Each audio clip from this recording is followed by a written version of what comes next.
Regarde. Regarde. On y est. Regardez. Star Wars, c'est sans aucun doute la saga la plus connue de l'histoire du cinéma. La franchise a généré des milliards de dollars au box-office et en produits dérivés. En mars 2023, je décide de me rendre en Tunisie.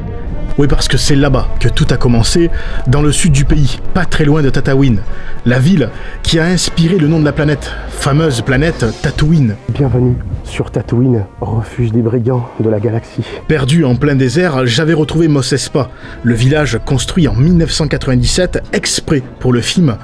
Il est là, toujours debout, mais dans un sale état. C'est ici que Qui-Gon, Padmé et Jar Jar rencontrent pour la première fois le petit Anakin Skywalker. Est-ce que t'es un ange? Quoi?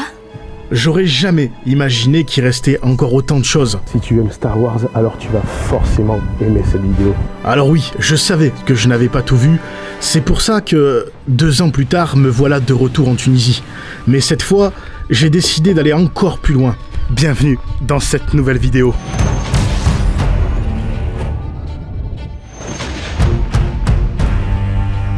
On a dormi dans les ruines de Mos Espa, mangé dans la ferme des Lars et parcouru des centaines de kilomètres pour explorer ou re-explorer tous ces lieux qui ont marqué l'histoire du cinéma. J'avais demandé à l'agence leur plus gros vaisseau et ils m'ont filé une Dacia Sandero. Accrochez-vous parce que ça va secouer. Han Solo avec Chewbacca, moi j'ai Dimitri, hein. C'est presque pareil, mais avec moins de poils. Ça va, tu es prêt? Ça va, on y va? Prêt pour cette nouvelle aventure? Allez, c'est parti. Mais avant d'enclencher l'hyperdrive, sachez que cette vidéo est sponsorisée par Ovoco. Ovoco, c'est le site pour trouver des pièces auto d'occasion rapidement, partout en Europe. Moteur, phare, rétroviseur, il y a vraiment de tout. C'est simple, économique et surtout sécurisé. Et en plus, c'est livré directement chez vous. Oh, pas mal, pas mal. Acheter sur Ovoco, c'est vraiment faire le choix de la qualité à un prix bien inférieur du neuf. Et grâce à la garantie de remboursement de 14 jours, vous pouvez tester la qualité, mais aussi la compatibilité des pièces. Si ça ne va pas, vous renvoyez. C'est aussi simple que ça. Et comment c'est possible? Alors fais comme moi, passe du côté clair de la mécanique et achète tes pièces chez Ovoco. Fais-le ou ne le fais pas, mais sache en tout cas qu'Ovoco entreprend une démarche écologique. Et oui, Ovoco s'approvisionne en pièces détachées issues de véhicules envoyés à la casse. Plutôt que de les laisser pourrir inutilement, les pièces sont récupérées, vérifiées par des professionnels et remises en circulation. Si tu cherches une pièce en ce moment, pas besoin de chercher dans toute la galaxie, va voir sur le site d'Ovoco. Et comme dit souvent Maître Skoda... Que la pièce soit avec toi? Non, la panne mène à la colère mène à la casse, et la casse mène à Ovoco. Ah oui, j'allais oublier. Avec mon code JOURBEX, vous avez 15% de réduction sur la livraison. Mais attention, la durée de l'offre est limitée. Ça roule. Star Wars, c'est l'histoire d'un enfant, Anakin Skywalker, né esclave sur une planète désertique. Il possède un potentiel incroyable. Il va être repéré par des Jedi et il va être par la suite formé pour devenir un protecteur de la galaxie. Tout semblait l'amener à devenir le héros, le sauveur. Mais rongé par la peur, la colère et la perte, il finira par basculer du côté obscur pour devenir le méchant le plus célèbre de toute l'histoire du cinéma, Dark Vador. Tu étais l'élu, c'était toi! La prophétie voulait que tu détruises les Sith, pas que tu deviennes comme eux! Tu devais amener l'équilibre dans la force, pas la condamner à la nuit! Je te hais! Nous étions comme des frères! Je t'aimais, Anakin! Nous étions comme des frères. Vous répondrez au nom de Dark Vador. Levez-vous. Où est Padmé? Il semble que dans votre colère, vous l'ayez tué.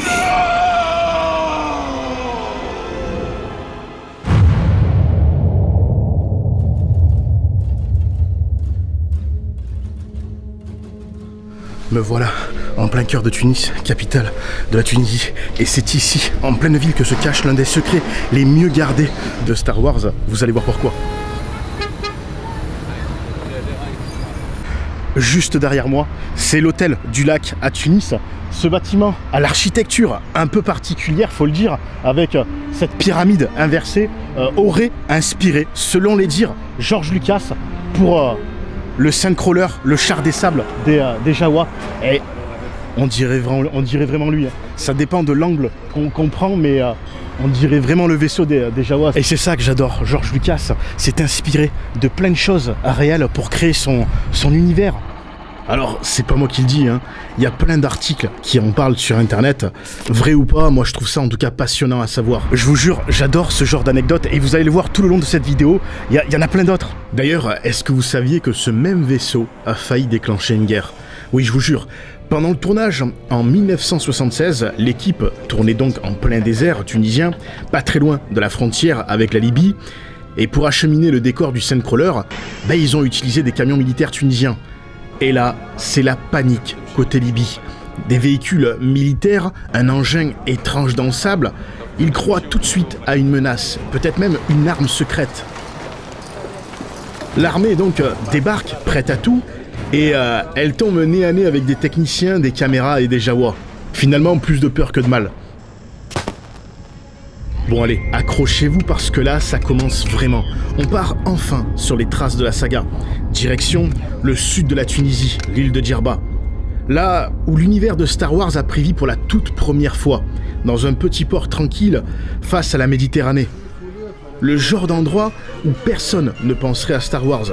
Et pourtant, plusieurs bâtiments ici ont été utilisés pour donner vie à la saga, vous allez voir. C'est ici, à Agile, dans ce bâtiment juste derrière moi, qu'ont été tournées les scènes de la cantina. C'est ici que Luke Skywalker et Obi-Wan Kenobi rencontrent pour la première fois Han Solo et Chewbacca dans ce bâtiment. Bon, les scènes intérieures ont été tournées en studio, mais ils se sont servis en tout cas de ce bâtiment, qui est une ancienne boulangerie qui est aujourd'hui à l'abandon. Bien sûr, beaucoup de choses avaient été rajoutées en CGI, dont notamment l'arrière de la ville. Ceci ne me plaît guère. Vous allez voir, on va rentrer. Dedans, il reste encore plein de choses de la boulangerie. Il y a encore des sacs de farine. Et regardez, juste là, on a encore les pétrins. Il y a plein de pétrins, plein de machines pour fabriquer le pain. Ah ben là, il y a carrément les moules à pâtisserie. C'est dingue de se dire quand même que je suis à l'intérieur de la cantina. Et très franchement, je ne m'attendais pas à ce qu'il reste autant de choses qui témoigne un peu du passé de ce bâtiment et qui n'a bien évidemment rien à voir avec Star Wars. Regardez, juste là, je sais pas si vous allez voir, on a la pelle qui servait à récupérer le pain dans le four. Je sais pas comment ça se dit ici en Tunisie, Kleika, je sais plus du tout. Regardez, là on a un autre four, on voit bien le système de clapet qui devait s'ouvrir. Incroyable, incroyable. Combien de temps ce bâtiment va encore rester là? Je sais pas, mais je suis vraiment content en tout cas de l'avoir fait. Il est vraiment complètement à l'abandon. Et là c'était du coup, voilà, ouais, le four. Là c'était le four principal. Prochain arrêt, encore un lieu culte. Vous allez voir. On y va. On dirait Chewbacca. On y est, regardez. Il y a la mer juste à côté de moi. On est en réalité au nord d'Agim et juste à côté de moi, il y a ce bâtiment que vous allez certainement reconnaître qui a servi pour le tournage Le Nouvel Espoir en 1977. C'est la maison d'Obi-Wan Kenobi. C'est ici qu'arrive Luke et c'est ici donc qui découvre pour la première fois les sabres laser. Qu'est-ce que c'est? Le sabre laser de ton père. C'était l'arme des chevaliers Jedi. Les nouveaux pistolets laser sont bien moins précis. Bien entendu, les scènes intérieures n'ont pas été tournées ici, elles ont été tournées en studio, mais ils se sont servis en tout cas de ce bâtiment qui est aujourd'hui abandonné. Pour la suite du tournage, il a fallu s'enfoncer encore plus loin dans le désert. Pas loin de Nefta, là où il n'y a plus grand chose. Une fois la tempête passée, on s'est retrouvé face à un vrai paysage lunaire. Et là, tout s'éclaire. Je comprends maintenant pourquoi George Lucas a choisi ce coin du monde pour y poser le village de Mos Espa. 28 ans. Vous vous rendez compte? Ça fait 28 ans aujourd'hui que le tournage a eu lieu ici. Et les décors sont toujours là. Figés dans le sable. Regardez Regardez ça. Malgré le tourisme, le site est complètement à l'abandon. Certaines maisons ont même disparu sous le sable, d'autres sont complètement en ruine, puis il y a des déchets de partout.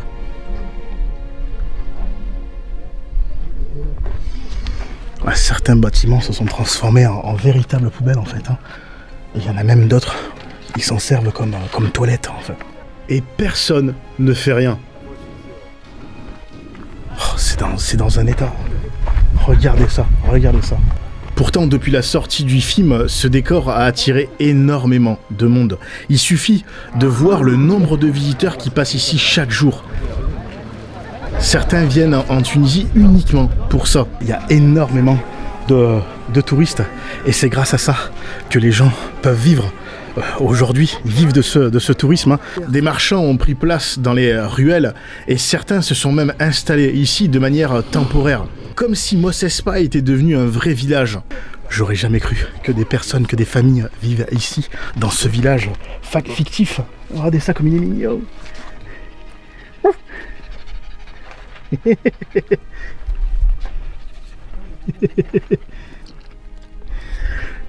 C'est incroyable, incroyable. C'est ta maison? Oui. C'est ta maison? Dormir ici? Dormir ici? Oui. C'est assez paradoxal quand on y pense. Un faux décor devenu presque réel. Ok. Ah, ça gonfle, on le voit. Puis, il y a quand même un truc qui m'a franchement dérangé. Et je sais que ça ne va pas forcément plaire à tout le monde. C'est l'exploitation des animaux sur place. Franchement, les conditions dans lesquelles ils sont gardés laissent vraiment à désirer. Qu'est-ce que c'est? Ah ouais. Il a soif, hein?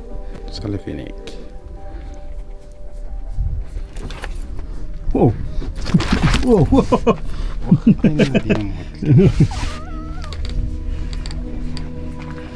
Mais c'est quoi, c'est un bébé? C'est un bébé, oui. Un bébé? Oui.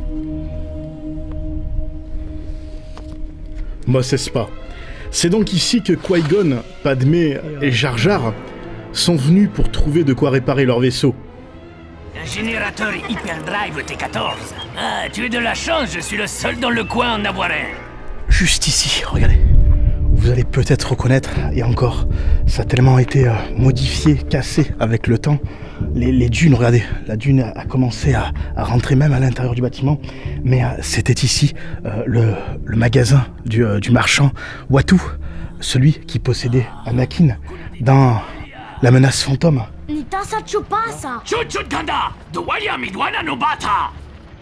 Là, on arrive encore un peu à reconnaître juste ici.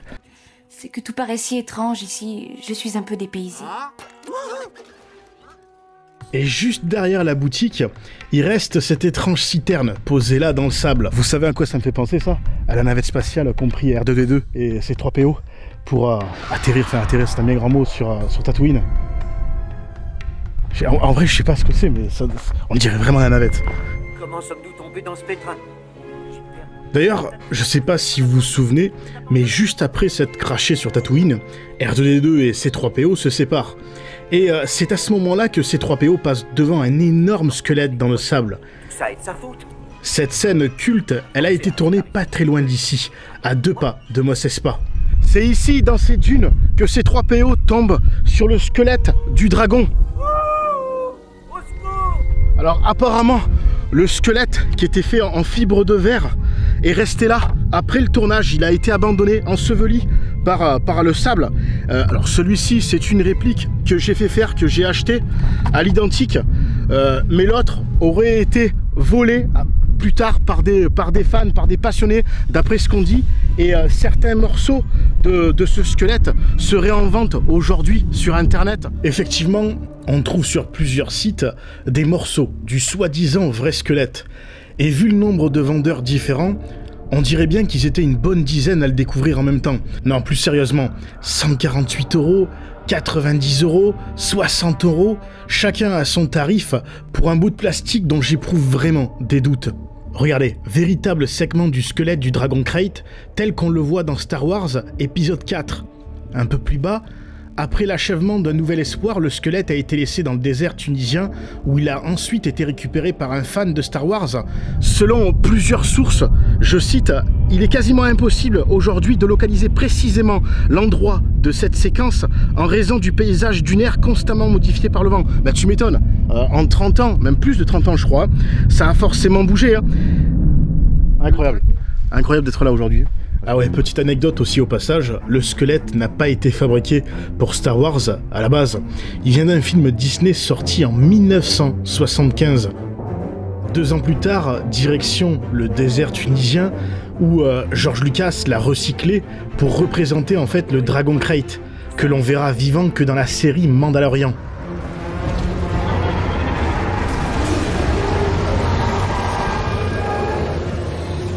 Regardez, comme l'ambiance a complètement changé.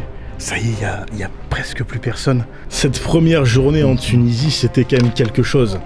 La nuit est tombée assez vite et c'est comme ça que je me suis retrouvé dans mon sac de couchage, posé là au milieu de Mos Espa. Je sais pas ce que mangeait Anakin sur Tatooine, mais nous, c'était couscous, harissa, supplément sable. Après le thé, on est parti se coucher. On peut dormir là, c'est sûr, c'est bon? Ça vous dérange pas? Oui. Merci. Le lendemain, on a repris la route direction la ferme des Lars. Pas très loin d'ici, mais assez pour se sentir encore plus sur Tatooine. On y est. Regardez, la mythique ferme des Lars. C'est ici que Luke Skywalker a grandi. Incroyable. Et comme vous pouvez le voir, il n'y a rien. Rien du tout. À perte de vue, pas une habitation, pas âme qui vive. Pas de route. Faut vraiment connaître, faut avoir la localisation précise pour venir jusqu'ici. C'est complètement inondé, on ne pourra pas rentrer aujourd'hui. Je pense que ça doit venir du fait que la nappe phréatique est relativement basse en ce moment, en cette saison. Et oui, la ferme des Lars a été construite sur un ancien lac asséché. Le blanc qu'on voit tout autour, c'est pas du sable, hein, c'est du sel. Et ça là, en bois, c'est ce qui reste du garage.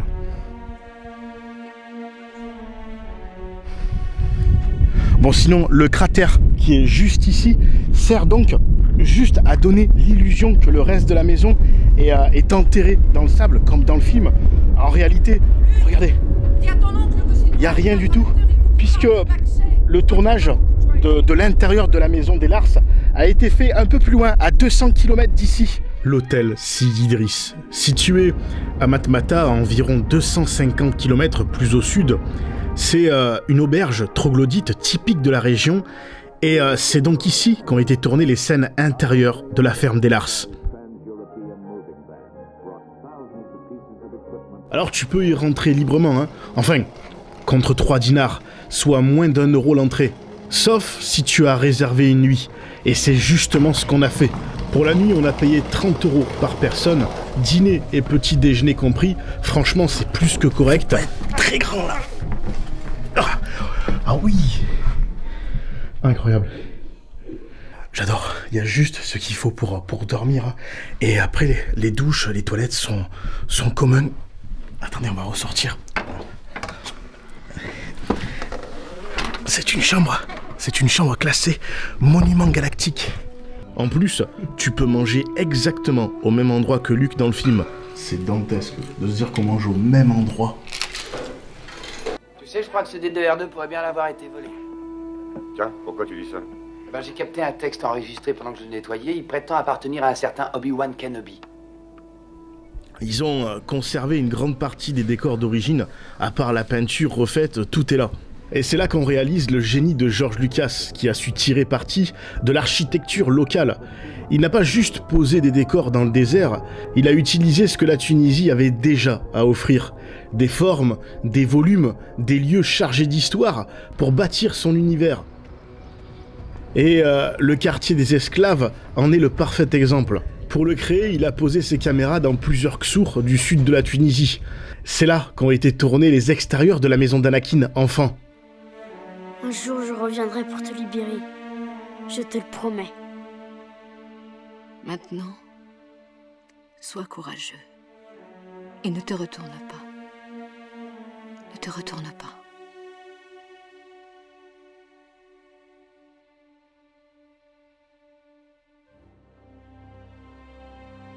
Et ensuite, on a le Xaradada. Là aussi, des scènes cultes ont été tournées. C'était juste ici qu'il y avait le vaisseau en fait, avec Anakin, Jar Jar.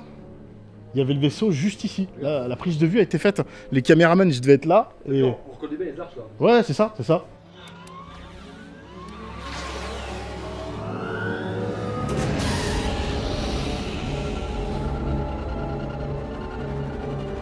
Elles ont pas bougé. Et aujourd'hui, bah, c'est devenu un peu la terrasse.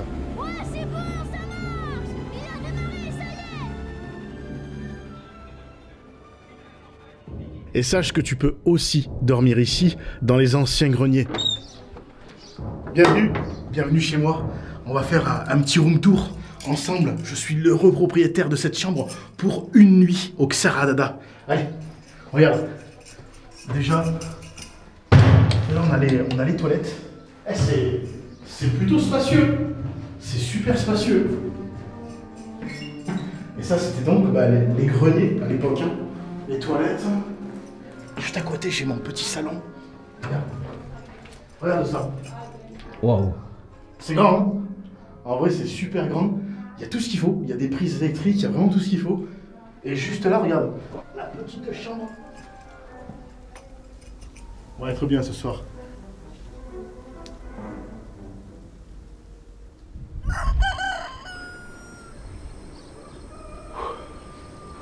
Je précise, je n'ai pas de partenariat avec l'hôtel, j'ai payé comme tout le monde. D'ailleurs, on a payé 40 €, je crois, par personne, 145 dinars, c'est vraiment pas cher. Et faut le dire, qu'est-ce qu'on dort bien, qu'est-ce qu'on mange bien. Pour le moment, c'est vraiment l'hôtel que j'ai préféré depuis qu'on est arrivé en Tunisie. Il n'y a rien à dire. Il n'y a rien à dire, c'est vraiment sans faute. Comme vous vous en doutez, cette vidéo est le résultat de plusieurs jours passés ici, en Tunisie. Si l'envie vous prend de venir faire vous aussi ce pèlerinage à votre tour, je vous ai mis toutes les adresses et coordonnées exactes en description. Bien entendu, je publierai un article complet sur mon site avec tous les détails, mes conseils, mes galères et surtout mes petits tips pour que tout se passe bien. Un grand merci à Ovoko d'avoir sponsorisé cette vidéo. Vous pouvez retrouver le lien en description. Et nous, on se retrouve très bientôt pour une nouvelle aventure. Que la force soit avec vous. Sans ça, le Millennium ne fonctionne pas. Le faucon Millennium.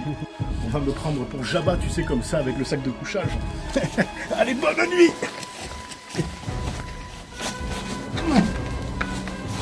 Ouais. Encore. Oh, je suis mort.